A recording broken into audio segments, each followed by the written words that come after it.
नमस्कार, मैं रचना शर्मा। चढ़ती कला टाइम टीवी देख रहे सभी दर्शकों का स्वागत करती हूं। आप देख रहे हैं उत्तर प्रदेश के समाचार। गोरखपुर में बीजेपी के जिला प्रशिक्षण वर्ग का मुख्यमंत्री योगी आदित्यनाथ ने आज शुभारंभ किया। सहजनवा विधानसभा क्षेत्र के एक रिजॉर्ट में आज रविवार को आयोजित कार्यक्रम में उन्होंने कहा कि भाजपा दुनिया की सबसे बड़ी राजनीतिक दल है। बीजेपी ने स्थापना काल से लेकर अब तक 50 वर्ष से भी कम समय में देश में केंद्र के साथ 22 राज्यों में अपने दम पर सरकार बनाई है। उन्होंने कहा कि भाजपा देश ही नहीं, दुनिया का एकमात्र ऐसा दल है जिसने हमेशा इस बात की घोषणा मजबूती के साथ की है कि राष्ट्र प्रथम, दल द्वितीय और व्यक्ति का हित। अंतिम जिला प्रशिक्षण वर्ग 2 दिन 17 मई और 18 मई को चलेगा। और सीएम योगी आदित्यनाथ बोले कि भाजपा सरकार ने दीनदयाल उपाध्याय के सपनों को भी साकार किया है। अंतिम पायदान पर बैठे लोगों तक योजना का लाभ पहुंचाया जा रहा है। शौचालय, आवास, स्वास्थ्य की सुविधा इसका उदाहरण है। भारतीय जनता पार्टी ने देश के अंदर पंडित दीनदयाल उपाध्याय जी के उन सपनों को भी साकार किया है। भारतीय जनता पार्टी की सरकार ने, जो उन्होंने अंत्योदय की बात की, अंतिम पायदान पर बैठे हुए व्यक्ति को शासन की योजना का लाभ मिलना चाहिए। देश के अंदर 4 करोड़ गरीबों को एक एक आवास मिल जाना,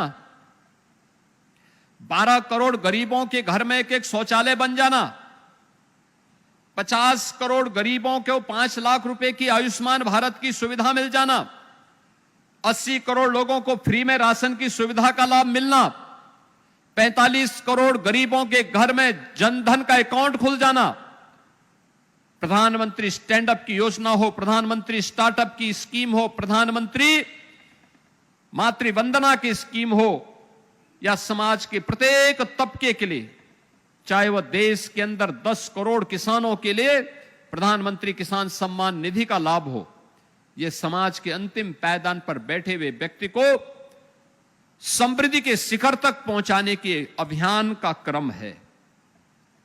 पंडित दीनदयाल उपाध्याय के सपनों को साकार होता है इन सब अभियानों के माध्यम से।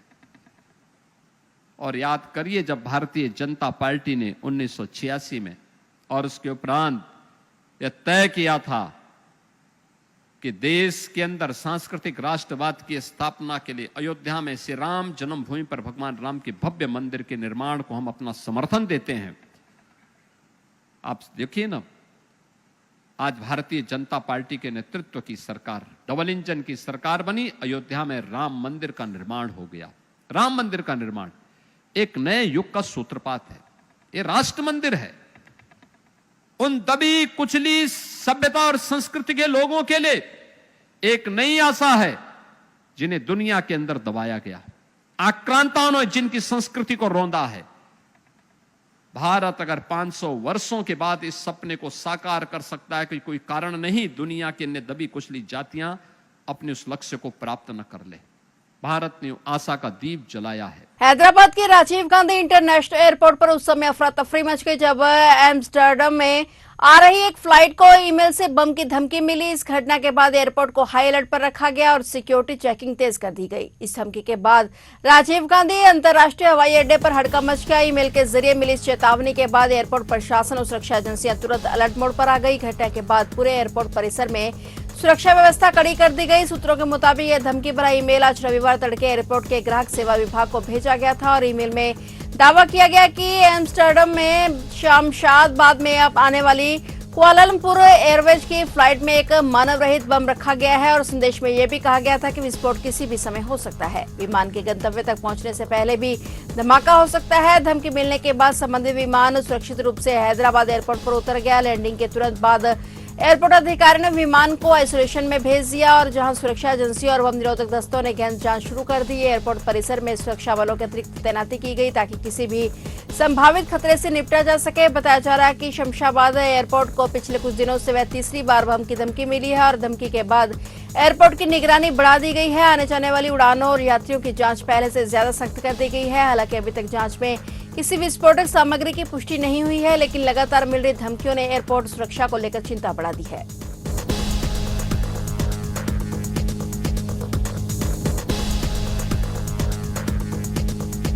लखनऊ में अवैध चैम्बरों पर सुबह सुबह बुलडोजर चला। इस दौरान वकीलों ने पुलिस प्रशासन के खिलाफ जमकर नारेबाजी की और बहस भी हुई। इस दौरान हंगामा कर रहे वकीलों पर पुलिस ने लाठियां फटकारी, तब वह भाग गए और राजधानी लखनऊ में वकीलों के अवैध चैम्बरों पर बुलडोजर हाईकोर्ट के आदेश पर चला है। नगर निगम, पुलिस और जिला प्रशासन की टीमों ने सुबह से ही इन्हें तोड़ना शुरू कर दिया और इस दौरान वकीलों ने जमकर नारेबाजी की। पुलिस प्रशासन से उनकी बहस भी हुई और इस दौरान हंगामा कर रहे वकीलों पर पुलिस ने लाठियां फटकारी। बताते चले कि हाईकोर्ट ने स्वास्थ्य भवन और कचहरी के आसपास बने वकीलों के 240 अवैध चैम्बर तोड़ने का आदेश दिया था और इसके बाद नगर निगम ने नोटिस चस्पा किए थे। वकीलों को खुद अवैध चैम्बर हटाने के लिए वक्त भी दिया गया था और इसकी मियाद पूरी होने के बावजूद इन चैम्बरों को नहीं हटाया गया और इस पर बुलडोजर चलाया गया। वकीलों के हंगामे के आसार के मद्देनजर पीएससी बल भी तैनात किया गया।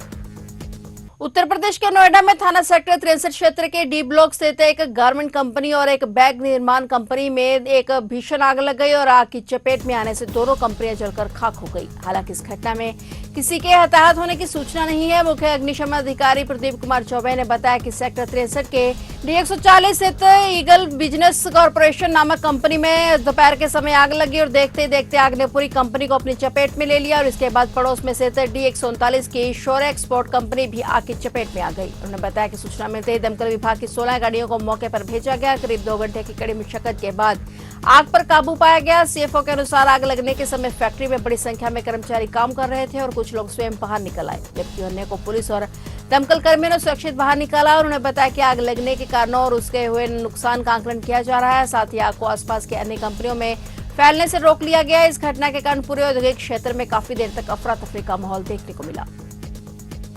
मेरठ जिले में पुलिस और स्वाट टीम ने संयुक्त कार्रवाई करते हुए 25,000 रुपए के इनामी गो तस्कर को मुठभेड़ के बाद गिरफ्तार कर लिया है। पुलिस ने जानकारी दी। पुलिस के मुताबिक मुठभेड़ के दौरान जवाबी कार्रवाई में आरोपी घायल हो गया, जिसकी पहचान थाना किठौर क्षेत्र के ग्राम कायस वड्डा निवासी यामीन उर्फ टूचा 42 वर्षीय के रूप में हुई है। उसने बताया कि 14 से 15 अप्रैल की रात पंचगांव पट्टी अमर सिंह के गन्ने के खेत में गोवंश के अवशेष मिलने के बाद भावनपुर थाने में उत्तर प्रदेश गोवध निवारण अधिनियम के तहत मुकदमा दर्ज किया गया था। मेदपुर बाईपास पर वाहनों की जांच के दौरान गुप्त सूचना मिली कि वांछित आरोपी यामीन आवारा गोवंशों की रेकी करते हुए वहां आने वाला है। पुलिस ने घेराबंदी कर उसे आत्मसमर्पण करने के लिए कहा, लेकिन आरोपी ने पुलिस टीम पर गोलीबारी शुरू कर दी। जवाबी कार्रवाई में आरोपी घायल हो गया, जिसके बाद पुलिस ने उसे काबू कर लिया। आरोपी के पास से 315 बोर का तमंचा, एक कारतूस, एक खोखा बरामद किए गए हैं। उसने बताया कि आरोपी के खिलाफ मेरठ के विभिन्न थानों में गोवध, अवैध हथियार रखने, चोरी और आबकारी अधिनियम समेत 11 मुकदमे दर्ज हैं।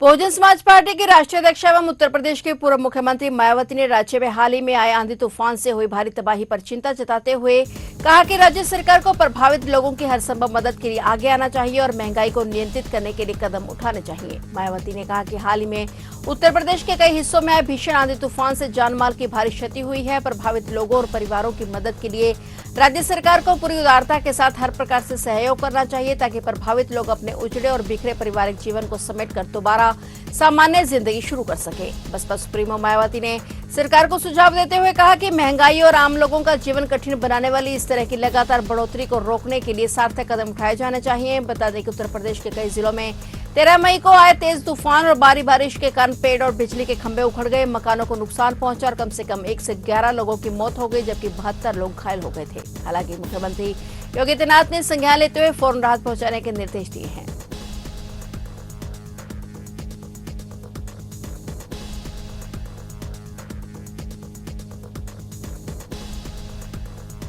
उत्तर प्रदेश के आजमगढ़ जिले में पूर्वांचल एक्सप्रेसवे पर हुए भीषण सड़क हादसे में बिहार के एक ही परिवार के 5 लोगों की मौत हो गई। तेज रफ्तार कार आगे चल रहे ट्रक के पीछे से इस तरह जा घुसी कि वह करीब 1 किलोमीटर तक ट्रक में फंसी हुई घसीटती चली गई। वरिष्ठ पुलिस अधीक्षक डॉक्टर अनिल कुमार ने बताया कि हादसा कंदरापुर थाना क्षेत्र में पूर्वांचल एक्सप्रेसवे के पास हुआ। गाजीपुर से लखनऊ की ओर जा रही तेज रफ्तार स्विफ्ट डिजायर कार अचानक अनियंत्रित होकर आगे चल रहे ट्रक में पीछे से टकरा गई। उन्होंने बताया कि टक्कर इतनी भीषण थी कि कार ट्रक के पिछले हिस्से में फंस गई और ट्रक उसे काफी दूर तक घसीटता रहा। दुर्घटना में कार सवार दंपत्ति और उनके 3 बच्चों समेत 5 लोगों की मौके पर ही मौत हो गई। हादसे की सूचना मिलने पर परिवार में कोहराम मच गया। पुलिस और राहत बचाव दल ने कड़ी मुशक्कत के बाद क्षतिग्रस्त कार को काटकर शवों को बाहर निकाला, लेकिन तब तक सभी की मौत हो चुकी थी। प्रारंभिक जांच में आशंका जताई जा रही है कि लंबी दूरी की यात्रा के दौरान चालक को झपकी आ गई, जिससे कार अनियंत्रित होकर ट्रक में जा घुसी।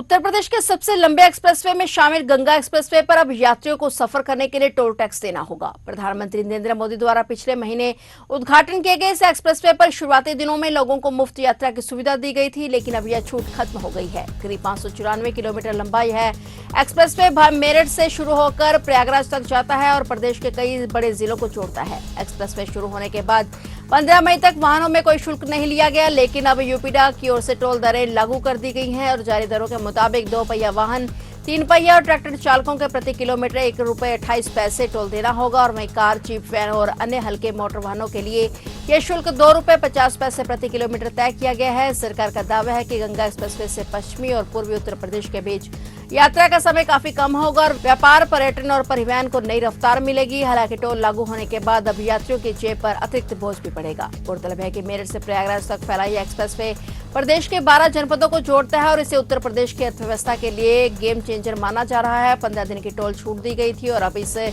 जाने के लिए टोल देना होगा।